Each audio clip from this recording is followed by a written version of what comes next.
Okay, so it's my first video in almost 3 months. I have very good reason why I haven't uploaded in forever. I went on a vacation.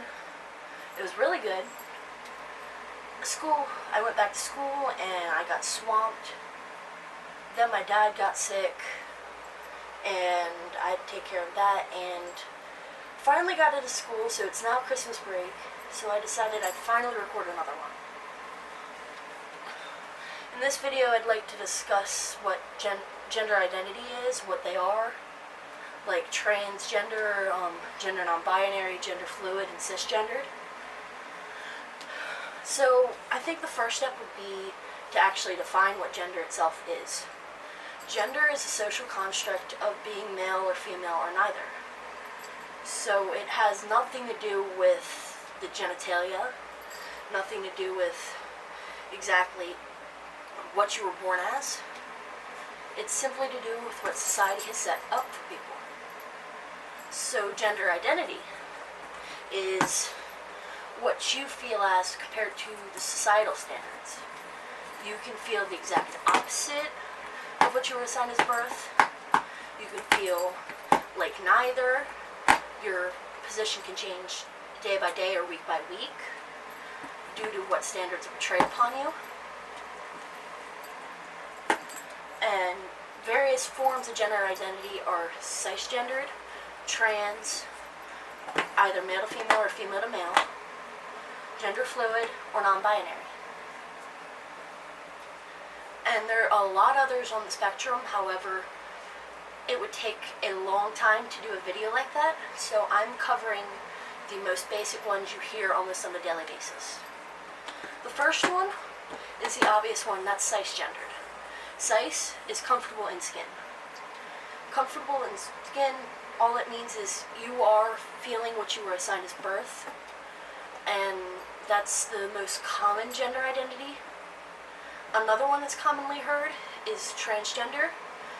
Male to female, which is self-explanatory. It's somebody who is assigned male as birth, who feels they're actually female, so they go through a gender transition to become who they actually feel like.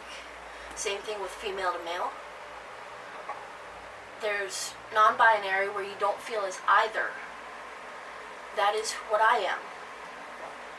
And what I experience with that is I don't feel like either gender, and I never fit the societal stereotypes of male. I never fit the societal stereotypes of female.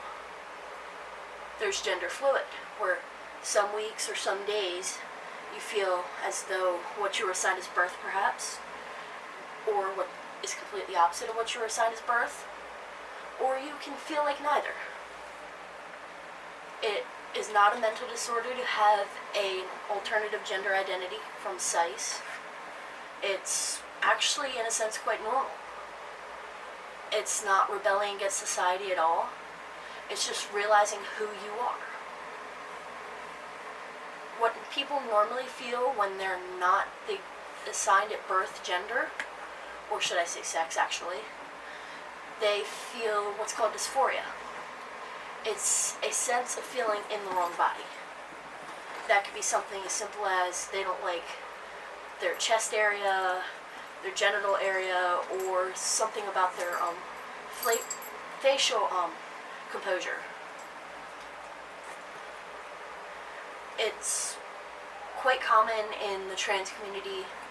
I experience dysphoria myself. I absolutely hate my chest area.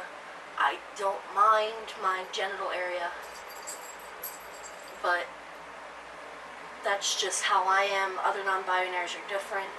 They don't mind their chest area, but they hate their genital area, and it just depends on what you want to do to reach the point where you feel most comfortable with yourself. I actually have not met a lot of people who are trans or gender non-binary. As far as I know, in person anyway, I'm I'm the only person that I know of that's non-binary. And that's also known as agender. I should have mentioned that earlier, but okay. And I have 2 ex-girlfriends. They're both trans male to female. Amazing people. Both were long-distance relationships. One lives in Wisconsin, and they're still my best friend today.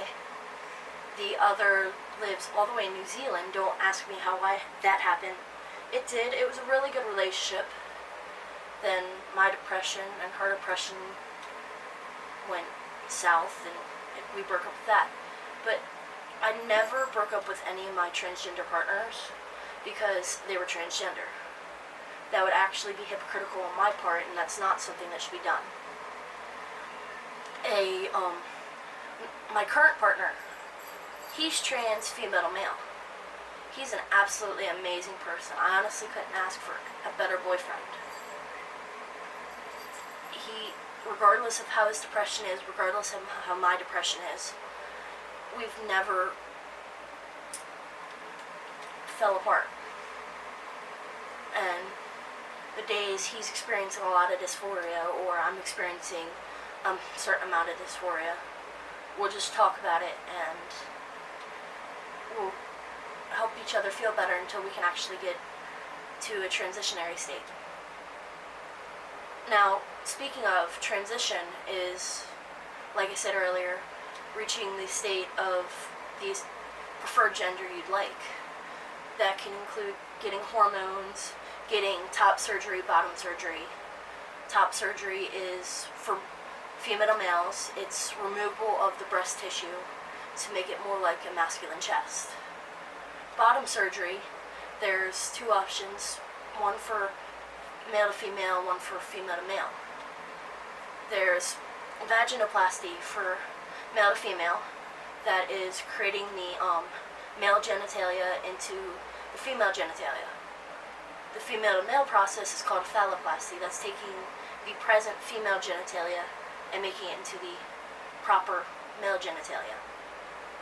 There's also another form of, it's not really a surgery, it actually happens with hormones, where the female to male actually experience a lengthening of the clitoris, where the hormones kick in and it causes it to lengthen, and it's a complicated whole mumbo jumbo I don't want to go into at the moment. But it's a very normal process. Non-binaries, if they were assigned female at birth, they can get top surgery, and they can get low-dose testosterone or estrogen blockers. See, male to non-binary, excuse me. Sorry, my cat keeps distracting me. But male to non-binary can get estrogen blockers, testosterone blockers, and light dose of estrogen. I think light dose of estrogen increase the breast tissue, which can alleviate dysphoria in male to females and males to non-binary. And I just like to say one more thing, and I apologize about that burp. I didn't expect for that to happen. But one more thing I'd like to say is that transgenders, non-binaries, they're not abnormal people. Gender fluids aren't abnormal either. We're all just people. Regardless of what society has taught you, regardless of what any religious book says, we're people. And I feel as though we should be treated as such. At the end of the day, we eat, we sleep, we contribute to society. And that's what every person does. And that's all I have to say for this video. So if you have any ideas for other videos you want me to do, you can put them in the comments, and I will try to do them as quickly as I can, depending on the factors I have going on at the time. Thank you so much for watching, and I'll see you in the next video.